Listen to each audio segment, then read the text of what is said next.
Antes de presentarte el siguiente caso, quiero hacerte una pregunta. ¿Qué es lo que harías por un ser querido que amas? ¿Tu hermano, tu madre, tu padre, tus hijos o incluso alguien ajeno a tu círculo familiar, al que, aunque no tengas relación consanguínea contigo, consideras como parte de tu familia? ¿Estarías dispuesto a hacer lo que sea por ellos con tal de garantizar su seguridad?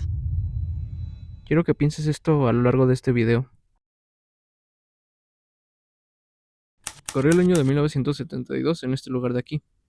Este lugar es Marietta, el cual está ubicado en Georgia, una ciudad muy tranquila para esa época, un lugar seguro en el cual la gente podía vivir tranquilamente haciendo sus actividades diarias, como trabajar, salir a pasear e incluso explorar los alrededores. Dentro de esta comunidad había una pequeña familia que destacaba por ser muy allegada al vecindario y muy bien conocidos por casi todos los vecinos de la zona. Esta familia estaba conformada por un grupo de 4 personas, una madre, 2 hijos suyos y su padrastro.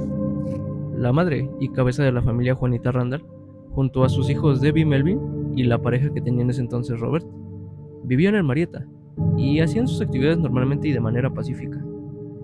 Sus hijos se tenían un aprecio y consideración enorme.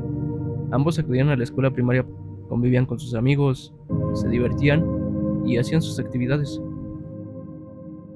Debbie ayudaba a su madre con las tareas de la casa. Siempre tuvo una conducta tranquila y serena, una buena niña en lo que respectaba.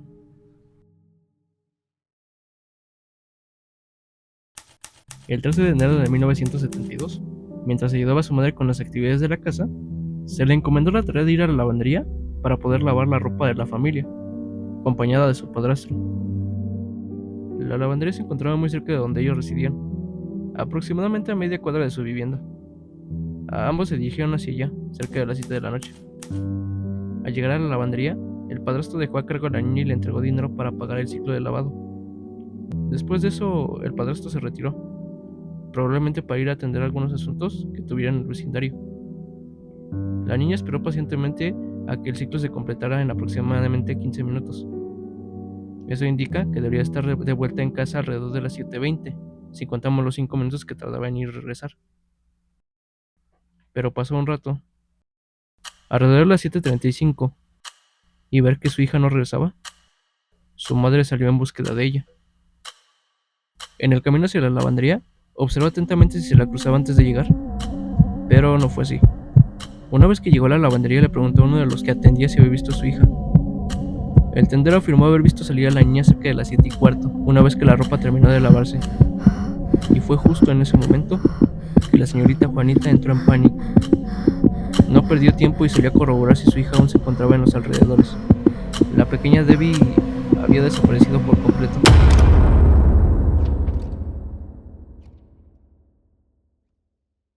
Después de buscarla por un par de minutos más, casi rondando las 7:40 de la noche, contactó rápidamente a las autoridades de Marietta y levantó el reporte, haciendo de esa manera que las autoridades llegaran lo antes posible, iniciando así una búsqueda a la cual los varios vecinos se sumaron.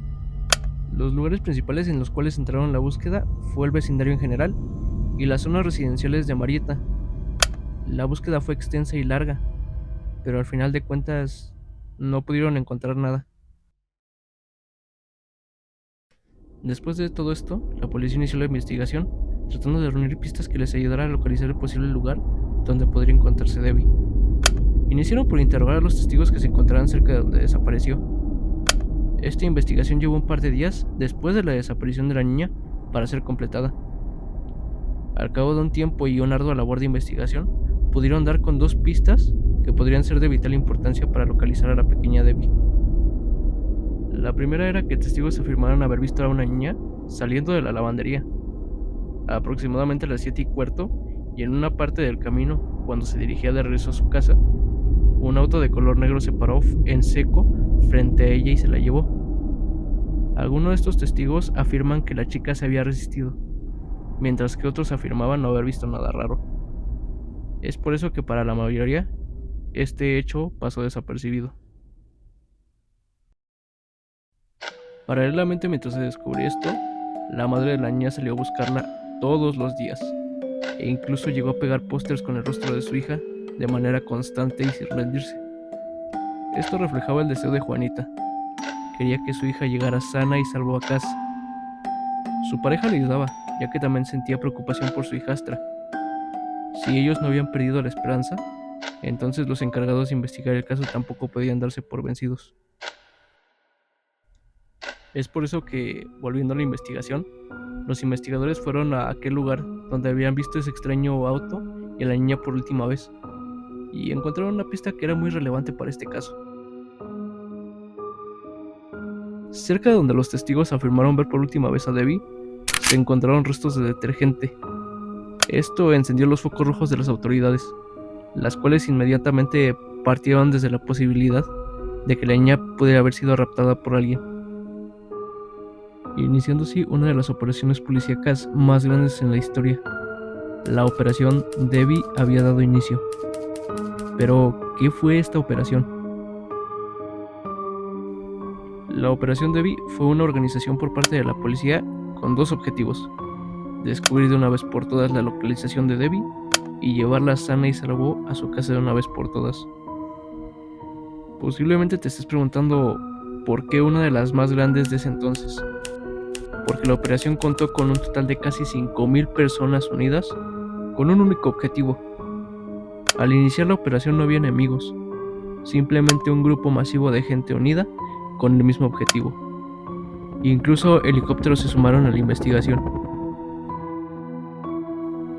La policía, al saber que un posible tercero podría haber participado en la desaparición de la niña, decidió extender la búsqueda más allá de los límites de Marietta, centrándose en lugares alejados de Marietta.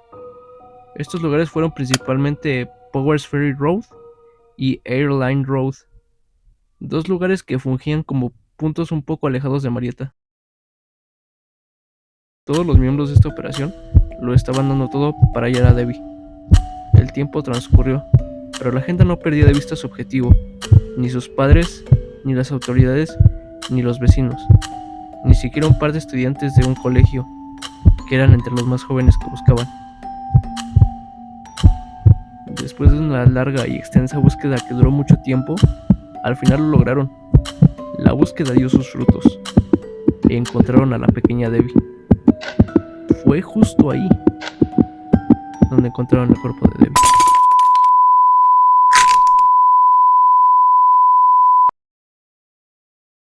La operación Debbie cumplió su objetivo principal: encontrarla a como dice el lugar.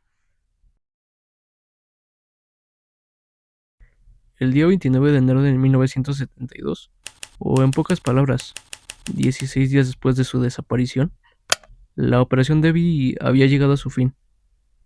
Un grupo de estudiantes del colegio Southern Tech decidió investigar una de las zonas, Powers Field Road, pero con una variante.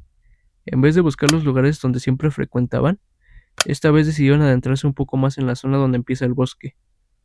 Una zona boscosa medianamente alejada de la ubicación. Fue justo ahí donde encontraron el cuerpo de Debbie. Para este punto del caso, la familia no tardó en enterarse. Esta noticia fue un antes y un después en sus vidas, ya que cambió el rumbo de sus vidas de manera significativa. Nunca me perdonaré por no haber ido con Debbie ese día.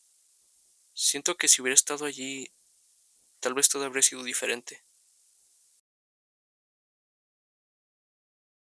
Una vez la operación Debbie terminó, empezó la investigación forense. La víctima, Debbie Randall, de 9 años de edad, fue asesinado y su cuerpo fue dejado en una zona boscosa en una distancia media a Powersfield Road. Se estima que su muerte tuvo lugar después de su secuestro, ya que su cuerpo se encontraba en avanzado estado de descomposición. La causa de la muerte fue estrangulamiento. Esto se sabe gracias a las marcas de los dedos en su cuello y las lesiones internas que hallaron dentro de su tráquea. Una prueba posterior confirmó que Debbie había sido violada. En el transcurso de la investigación, se descubrió que no había elegido ese lugar por casualidad, sino que tenía un conocimiento bueno del terreno, ya que en el sitio boscoso donde la dejó, estaba obstaculizado por el terreno, y hacía difícil el entrar a explorarlo. Como segundo punto, la vegetación podría cubrir bien el cuerpo, y estando en un lugar donde los animales pasan frecuentemente, ocultaba los olores corporales de la víctima. Pero eso no terminó ahí. En el cuerpo de Debbie se encontraron 2 pistas que podrían ser usadas para dar con su asesino. En primer lugar se encontraron fibras de patrón floral, pero lo más importante es que junto al cabello de Debbie había un par de cabellos que no pertenecían a ella.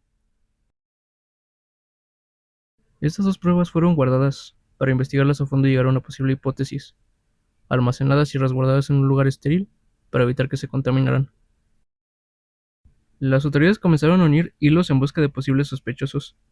Revisaron todo lo que pudieron: coartadas, pistas, testimonios, y aunque encontraron posibles sospechosos, no pudieron con su paradero ni con su identidad, así que solo eran sospechosos bajo palabra. Se dice que incluso intentaron recrear sus rostros mediante dibujos, pero no encontraron a nadie que pudiera estar relacionado con los hechos ni el incidente. La investigación no avanzaba y no se descubrieron nuevas pistas. Sin falta de evidencias concluyentes, no podían hacer nada más que seguir especulando y teorizando. La familia estaba devastada. Realmente no sabía ni cómo reaccionar.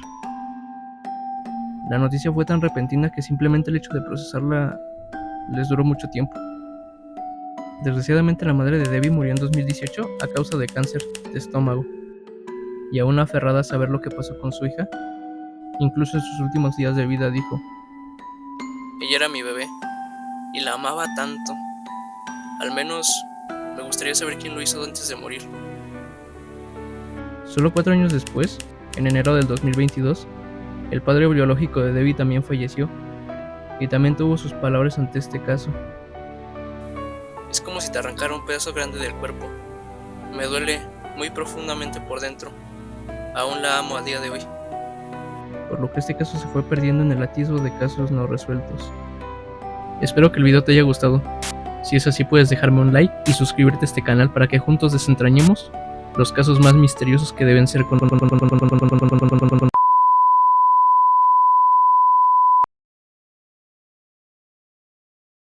lo que este caso se fue perdiendo en el atisbo de casos no resueltos.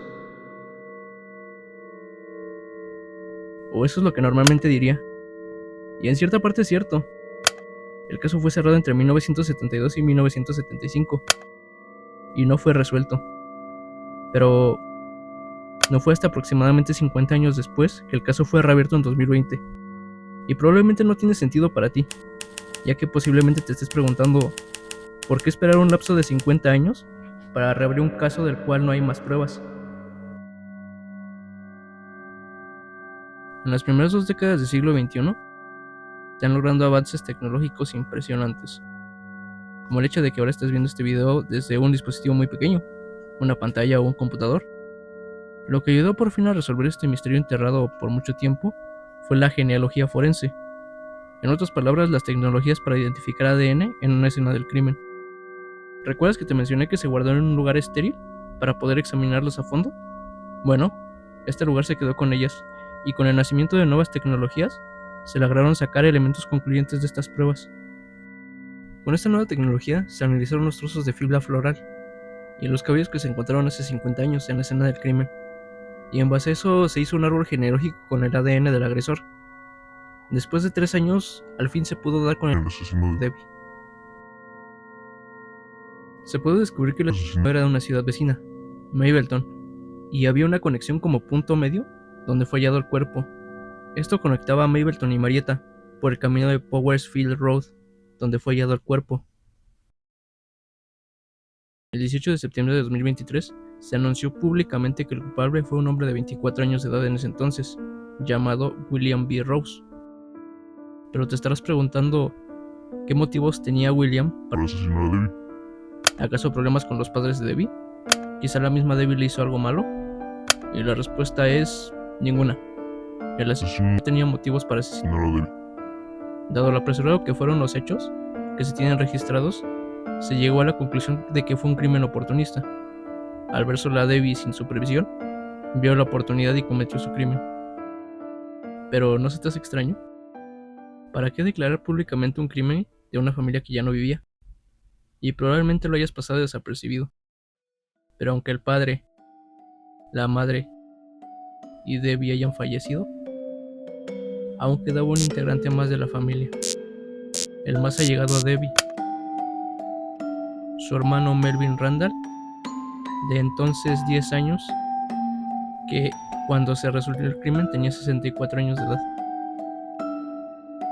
El alivio de saber que al fin pudo descubrir quién fue el culpable tras el caso de su hermana, y que no era nadie cercano a él, fue como tirar una carga pesada que había llevado todo este tiempo.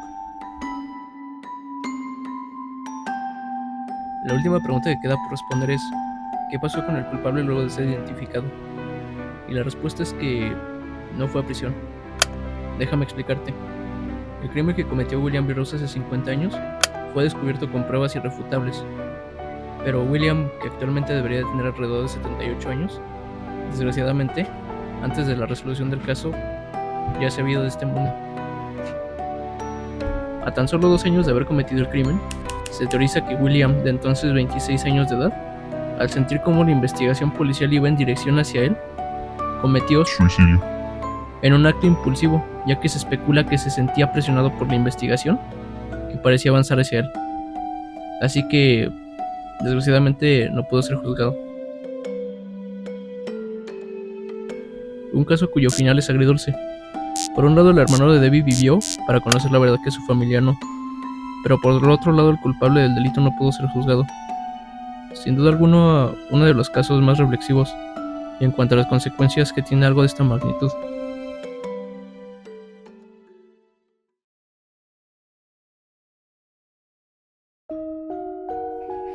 Espero que el video te haya gustado.